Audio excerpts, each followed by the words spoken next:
কিচ্ছু বাঁচানো গেছে না, সব শেষ। খালি জীবনে নিয়ে বাড়ি নিয়েছে, খালি জীবনে নিয়ে খালি বাসা থেকে বাড়ি নিয়েছে। আমি যখন আমতুলি, হ্যাঁ খালি আমতুলি আসছিলাম। আমার পরিবারে নাই, দেড়শো, আমি একলাই আসলাম। আমি যখন বাইরে ছিলাম তখন আমি দেখিনি, খবর পাই আবার দৌড়ে আসছি। খাবার পাইনি, মুড়ি খাই দিয়েছি। না সকালে খাইনি বাবা, না ওই মায়ের আছে হয়ে জায়গা দেখা হয়েছে।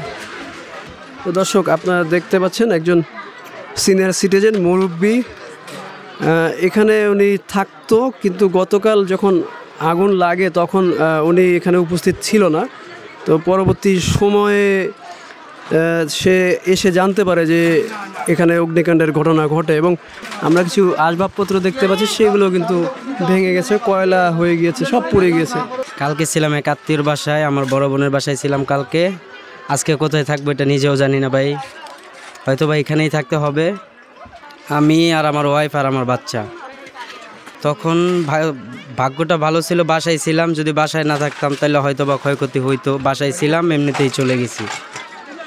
এটা ধরেন আপনার শুধু আমাদের হিসাব করলে ধরেন 20-25 হাজার টাকার বেশি হবে না। বাদ বাকি অনেকগুলো আছে, যেমন আমার আঙ্কেলের রুম, ওনার একটু বেশি হয়েছে, ওনার ফ্যামিলি বড়।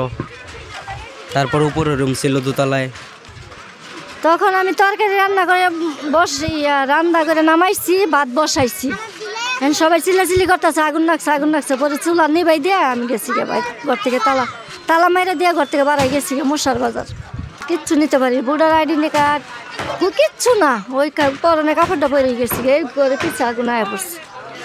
আমার পরিবারে ছেলে বিয়ে করাইছি, ছেলের বউ আছে, মেয়ে আছে, আমার স্বামী, শাশুড়ি, সবাই মিললে হইলো 5-6 জন। এখন এই যে এইভাবে থাকতে হইব, পরে ব্যবস্থা করে তো গরু রাখবো। আমার 5-6 লাখ টাকা ক্ষতি হয়েছে। একটা দোকান আছে, দোকান পড়ছে, ভাঙছে। আবার এখানে 2 রুম, ঘরের জিনিস টুনিস নিয়ে 5-6 লাখ টাকা ক্ষতি হয়েছে। যে লোকের উপস্থিতি এখানে দেখতে পাচ্ছেন, সকলে এখানে উপস্থিত হয়েছে।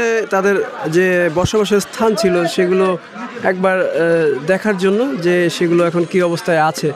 এর পাশাপাশি কিছু উৎসুক জনতাও রয়েছে, তারাও ঘটনা শোনার পরবর্তীতে এখানে এসে উপস্থিত হয়েছে এবং জায়গাটা ঘুরে দেখার চেষ্টা করছে এবং অনেকে কিন্তু বিভিন্ন ছবি নিচ্ছে, আমরা সেটা দেখতে পাচ্ছি। এবং সেই চিত্র যদি আবার আপনাদের ক্যামেরায় দেখাই, সব জায়গা জুড়েই কিন্তু ধ্বংসস্তূপ দেখা যাচ্ছে। সব জায়গা জুড়েই শুধু ধ্বংসস্তূপ, অবশিষ্ট আর সেভাবে কিছু কিন্তু এখানে দেখা যাচ্ছে না।